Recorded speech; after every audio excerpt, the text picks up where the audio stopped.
سورۃ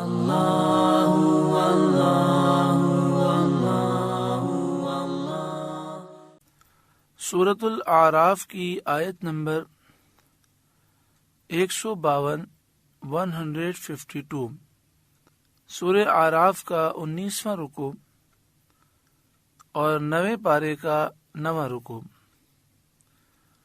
اللہ رب العالمین نے ارشاد فرمایا، ان الذین اتخذوا العجل، بے شک وہ جو بچھڑا لے بیٹھے، یعنی جن لوگوں نے بچھڑے کی پوجا کی، سینالہم غضب من ربہم وذلۃ فی الحیاۃ الدنیا، ان قریب انہیں ان کے رب کا غضب اور ذلت پہنچنا ہے دنیا کی زندگی میں۔ جیسا کہ آپ جانتے ہیں کہ حضرت موسیٰ علیہ السلام جب کوہ طور پر توریت لینے کے لیے گئے تو پیچھے سے آپ کی قوم کی اکثریت بچھڑے کی پوجا میں پڑ گئی۔ ان کے متعلق فرمایا کہ جن لوگوں نے بچھڑے کی پوجا کی، ان قریب انہیں ان کے رب کا غضب پہنچے گا اور دنیا کی زندگی میں ذلت پہنچے گی۔ وَكَذَلِكَ نَجْزِي الْمُفْتَرِينَ، اور ہم ایسا ہی بدلہ دیتے ہیں بہتان باندھنے والوں کو۔ وَالَّذِينَ عَمِلُوا السَّيِّئَاتِ، اور جنہوں نے برے کام کیے، ثُمَّ تَابُوا مِن بَعْدِهَا، اور ان کے بعد توبہ کی، وَآمَنُوا، اور ایمان لائے، إِنَّ رَبَّكَ مِن بَعْدِهَا لَغَفُورٌ رَحِيمٌ، تو اس کے بعد تمہارا رب بخشنے والا مہربان ہے۔ اس آیت سے ثابت ہوا کہ کوئی چاہے کتنا بھی گناہگار ہو، اگر توبہ کرے، گناہ چاہے صغیرہ ہو یا کبیرہ، جب بندہ ان سے توبہ کرتا ہے تو اللہ تبارک و تعالی اپنے فضل و رحمت سے ان سب کو معاف فرماتا ہے۔ وَلَمَّا سَكَتَ عَن مُوسَى الْغَضَبُ أَخَذَ الْأَلْوَاحَ، اور جب موسیٰ کا غصہ تھما، تختیاں اٹھا لیں۔ موسیٰ علیہ السلام نے جب قوم کو پوجا کرتے ہوئے دیکھا تو آپ سخت جلال میں آئے۔ اب قرآن مجید فقان حمید ارشاد فرماتا ہے کہ جب آپ کا جلال وہ ختم ہوا تو آپ نے وہ تختیاں اٹھا لیں جس میں توریت لکھی ہوئی تھی۔ وفی نسختها ہدی ورحمۃ للذین هم لربهم یرہبون، اور ان کی تحریر میں ہدایت اور رحمت ہے ان کے لیے جو اپنے رب سے ڈرتے ہیں۔ یعنی تختیوں پر جو توریت لکھی تھی اس میں ہدایت بھی ہے اور رحمت بھی ہے ان لوگوں کے لیے جو اپنے رب سے ڈرتے ہیں۔ وَاخْتَارَ مُوسَىٰ قَوْمَهُ 70 رَجُلًا لِمِيقَاتِنَا، اور موسیٰ نے اپنی قوم سے 70 مرد ہمارے وعدے کے لیے چنے۔ یعنی جب قوم کی اکثریت نے بچھڑے کی پوجا کی تو اللہ کا حکم ہوا، حضرت موسیٰ علیہ السلام نے 70 افراد چن لیے اور آپ انہیں کوہ طور لے گئے تاکہ وہ اللہ تعالیٰ سے معافی مانگیں اور پوری قوم کی طرف سے عذر پیش کریں، پوری قوم کی طرف سے معافی مانگیں۔ لیکن وہاں جا کر وہ کہنے لگے کہ جب تک آپ اللہ ہمیں اعلانیہ نہیں دکھائیں گے ہم ایمان نہیں لائیں گے، آپ کی بات کو نہیں مانیں گے۔ تو ایک زوردار آواز ہوئی اور اس آواز سے پہاڑ پر زلزلہ آیا اور اس آواز کی ہیبت سے وہ 70 افراد ہلاک ہو گئے۔ فَلَمَّا أَخَذَتْهُمُ الرَّجْفَةُ، پھر جب انہیں زلزلے نے پکڑ لیا، قَالَ رَبِّ لَوْ شِئْتَ أَهْلَكْتَهُمْ مِنْ قَبْلُ، موسیٰ علیہ السلام نے عرض کی، اے میرے رب، اگر تو چاہتا تو پہلے ہی انہیں مار دیتا، وَإِيَّايَ، اور مجھے بھی ہلاک کر دیتا۔ حضرت عبداللہ بن عباس رضی اللہ تعالی عنہما نے فرمایا کہ زلزلے میں مبتلا ہونے کا سبب یہ تھا کہ قوم نے جب بچھڑا قائم کیا تھا تو یہ لوگ ان سے جدا نہ ہوئے تھے، اور دوسری بات یہ بیان کی گئی کہ انہوں نے یہاں آ کر حضرت موسیٰ علیہ السلام کی توہین کی اور کہنے لگے ہم آپ کی بات پر یقین نہیں کریں گے جب تک کہ اللہ کو آپ ہمارے سامنے لے کر نہ آئے۔ موسیٰ علیہ السلام نے یہ عرض کی کہ مالک، یہاں آنے سے پہلے ہی تو ان 70 افراد کو ہلاک کر دیتا تو لوگ ان کی ہلاکت کو اپنی آنکھوں سے دیکھ لیتے اور انہیں مجھ پر قتل کی تہمت لگانے کا موقع نہ ملتا۔ اتہلکنا بما فعل السفہاء منا، کیا تو ہمیں اس کام پر ہلاک فرمائے گا جو ہمارے بے عقلوں نے کیا؟ یعنی جن لوگوں نے بچڑے کی پوجا کی وہ بے عقل لوگ تھے، کیا اے مالک تو اس وجہ سے ہمیں ہلاک فرمائے گا؟ یعنی ہمیں ہلاک نہ کر اور اپنا لطف و کرم فرما۔ ان ہی الا فتنتک، وہ نہیں مگر تیرا آزمانا، اے مالک یہ تو تیری طرف سے آزمائش تھی۔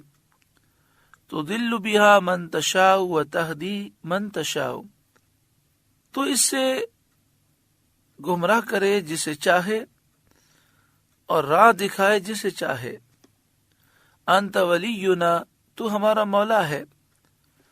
فاغفر لنا، تو ہمیں بخش دے۔ وارحمنا، اور ہم پر رحم فرما۔ وانت خیر الغافرین، اور تو سب سے بہتر بخشنے والا ہے۔ واکتب لنا فی ہذہ الدنیا حسنہ، اور ہمارے لیے اس دنیا میں بھلائی لکھ دے اور ہمیں عبادت کی توفیق عطا فرما۔ وفی الآخرتی، اور آخرت میں بھلائی لکھ دے۔ انا ہدنا الیک، بے شک ہم تیری طرف رجوع لائے۔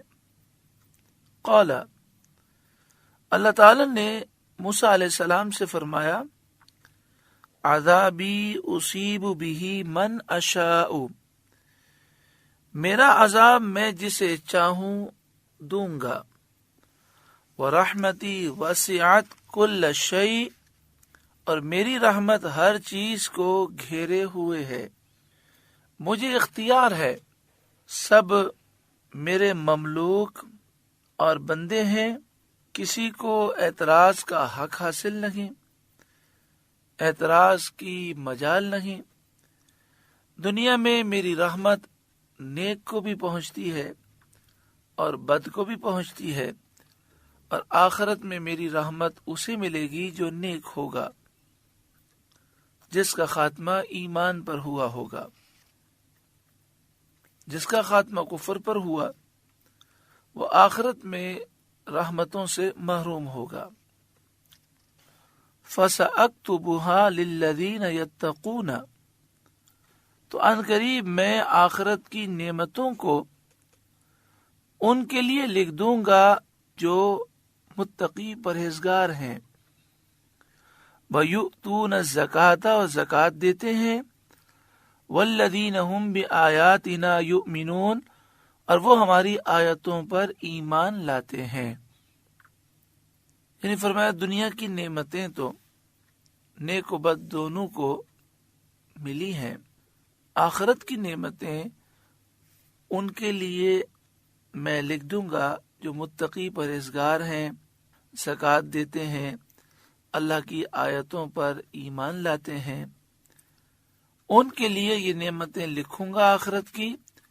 الذین یتبعون الرسول النبی الامی الذی یجدونہ مکتوبا عندہم فی التوراۃ والانجیل، وہ جو غلامی کریں گے اس رسول بے پڑھے غیب کی خبریں دینے والے کی، جسے لکھا ہوا پائیں گے اپنے پاس توریت اور انجیل میں۔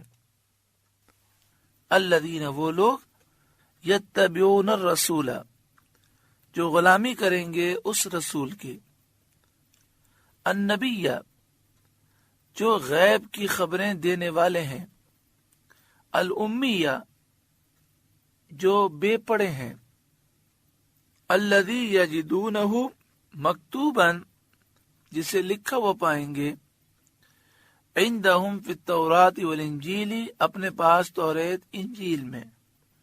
یہاں رسول سے سید عالم صلی اللہ علیہ وآلہ وسلم مراد ہیں، اس پر تمام مفسرین کا اجماع ہے۔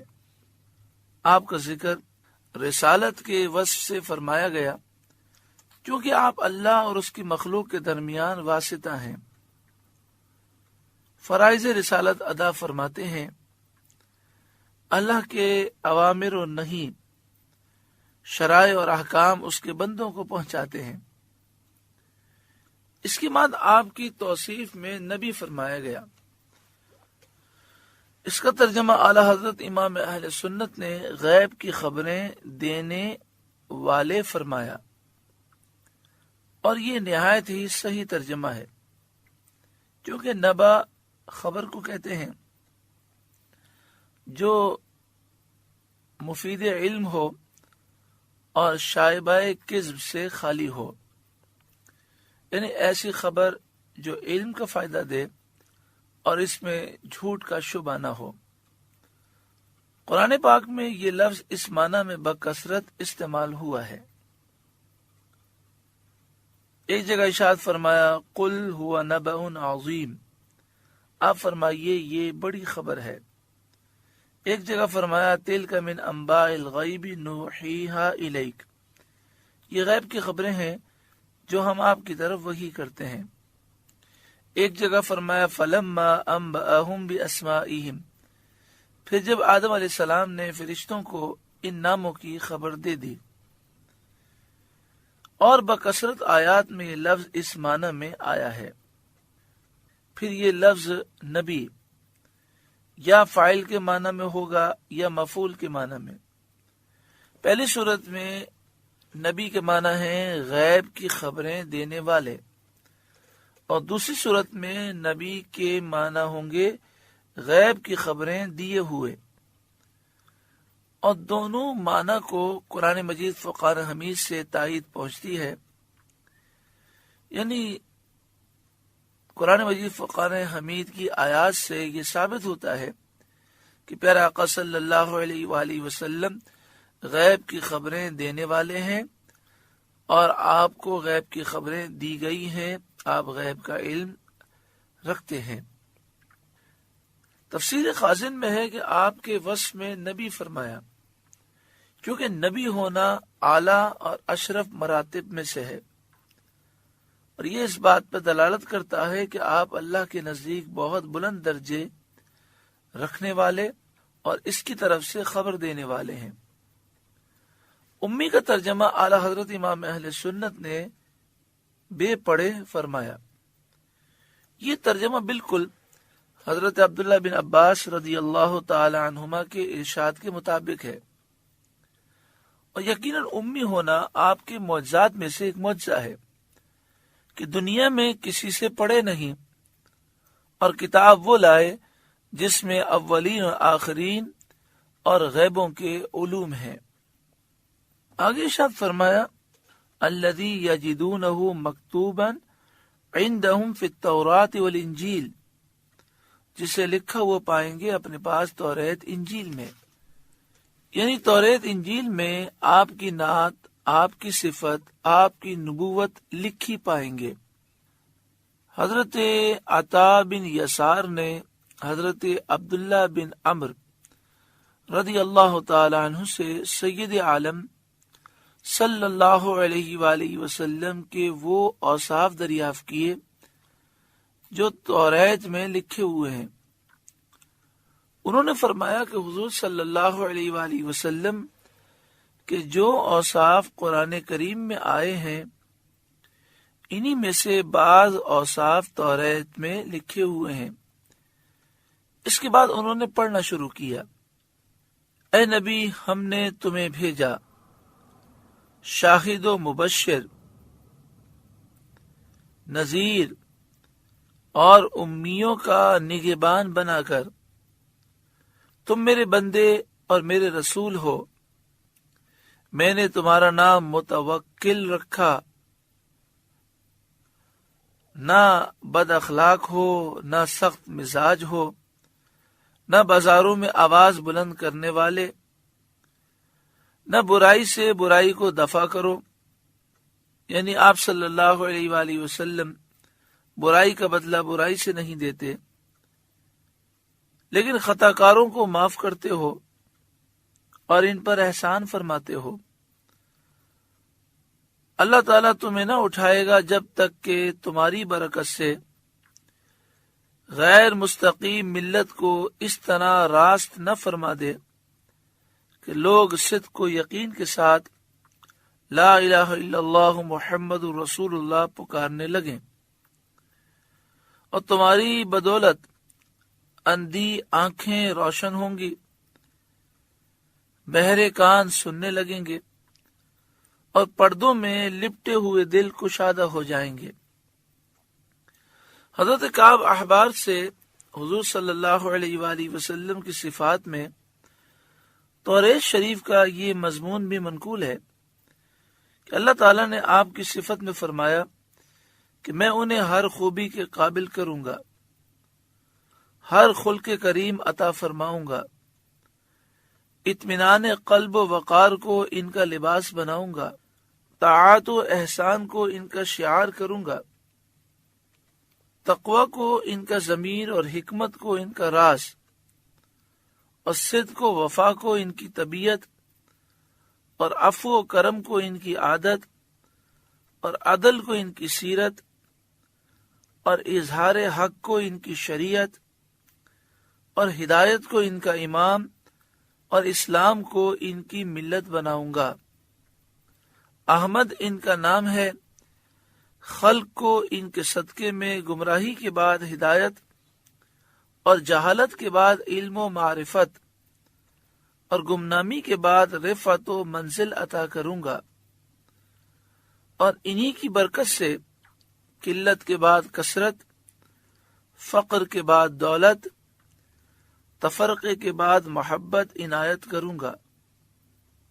انہی کی بدولت مختلف قبائل غیر مجتمع خواہشوں اور اختلاف رکھنے والے دلوں میں الفت پیدا کروں گا، اور ان کی امت کو تمام امتوں سے بہتر کروں گا۔ ایک اور حدیث میں توریت شریف سے حضور صلی اللہ علیہ وآلہ وسلم کی یہ اوصاف منقول ہیں: میرے بندے احمد مختار، ان کا جائے ولادت مکہ مکرمہ اور جائے ہجرت مدینہ طیبہ ہے۔ ان کی امت ہر حال میں اللہ کی کثیر حمد کرنے والی ہے۔ یہ چند حوالے احادیث طیبہ سے پیش کیے گئے ہیں۔ آسمانی کتابیں نبی اکرم صلی اللہ علیہ وآلہ وسلم کی تعریف سے اور آپ کی صفت سے بھری ہوئی تھی۔ اہل کتاب نے ہر دور میں اپنی کتابوں میں رد و بدل کیا اور تراش خراش وہ کرتے رہے۔ ان کی بڑی کوشش اس پر مسلط رہی کہ حضور صلی اللہ علیہ وآلہ وسلم کا ذکر اپنی کتابوں میں بالکل باقی نہ رکھیں۔ توریت انجیل ان کے ہاتھ میں تھی، اس لیے انہیں اس میں کچھ دشواری نہ تھی، لیکن ہزاروں تبدیلیاں کرنے کے باوجود بھی آج بھی جو موجودہ بائبل ہے اس میں نبی اکرم صلی اللہ علیہ وآلہ وسلم کی بشارت کا کچھ نہ کچھ نشان باقی رہ گیا ہے۔ چنانچہ British and foreign Bible society Lahore 1931 کی چھپی ہوئی بائبل میں یوحنا کی انجیل کے باب 14 کی 16ویں آیت میں ہے کہ عیسیٰ علیہ السلام نے لوگوں سے کہا، اور میں باپ سے درخواست کروں گا تو وہ تمہیں دوسرا مددگار بخشے گا کہ ابد تک تمہارے ساتھ رہے۔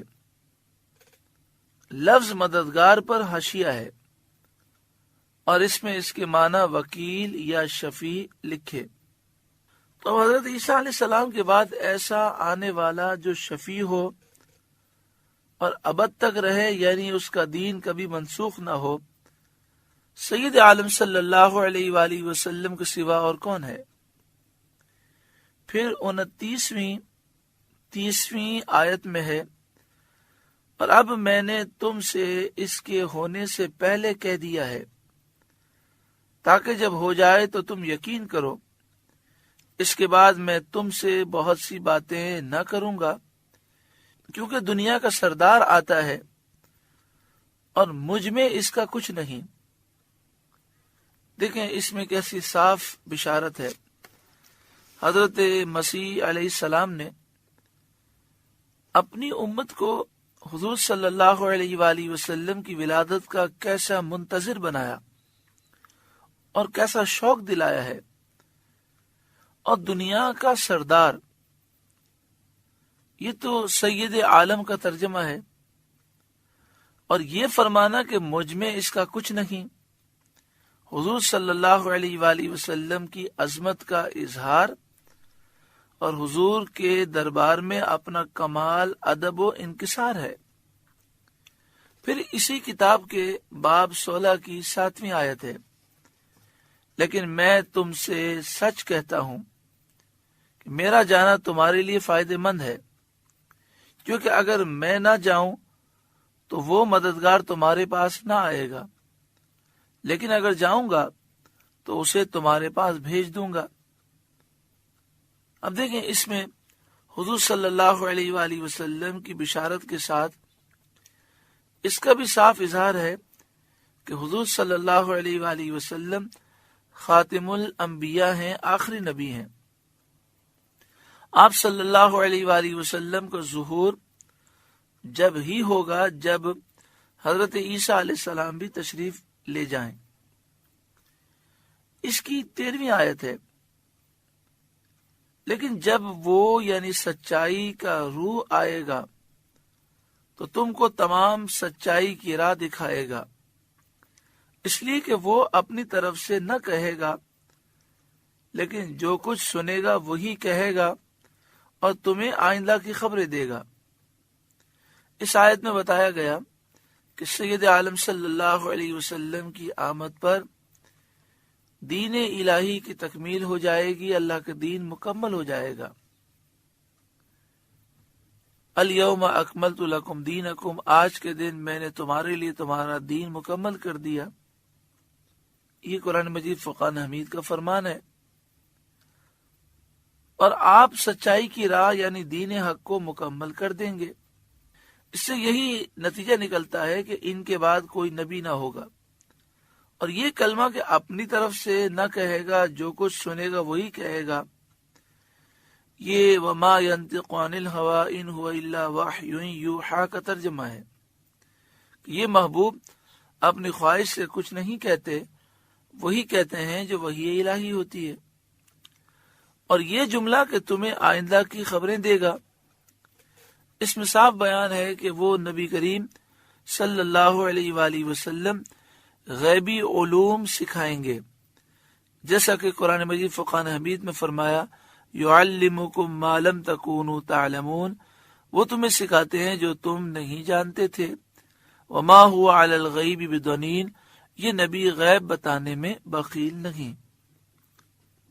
اگلی شب فرمایا یأمرہم بالمعروف، وہ نبی انہیں بھلائی کا حکم دے گا، وینہاہم عن المنکر، اور برائی سے منع فرمائے گا، ویحل لہم الطیبات، اور ستھری چیزیں ان کے لیے حلال فرمائے گا، ویحرم علیہم الخبائث، اور گندی چیزیں ان پر حرام کرے گا، ویدع عنہم اسرہم، اور ان پر سے وہ بوجھ اتارے گا، والاغلال التی کانت علیہم، اور گلے کے پھندے اتارے گا جو ان پر تھے۔ یہاں فرمائے گا کہ وہ نبی ان سے بوجھ اتاریں گے اور گلے کے پھندے اتاریں گے۔